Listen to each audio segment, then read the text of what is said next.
حبايب تيتا ميمي. الفنان حلمي بكر توفى بعد صراع مع المرض وعنده 86 سنة. ربنا يرحمه ويدخله فسيح جناته.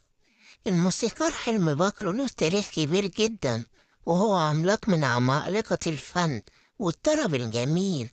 وتوفى وسط عيلته في الشرقية، وأول بدايته الفنية لما قابل وردة في حفل للقوات المسلحة وسمعها لحن من ألحانه، وعجبت به جدا وقدمته لمدير الإذاعة المصرية.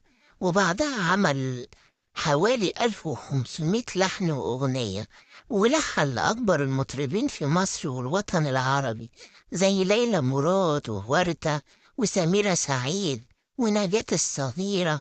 وعمل كمان لعلي الحجار وأصالة ومدحت صالح ومحمد الحلو ومحمد رشدي وعزيزة جلال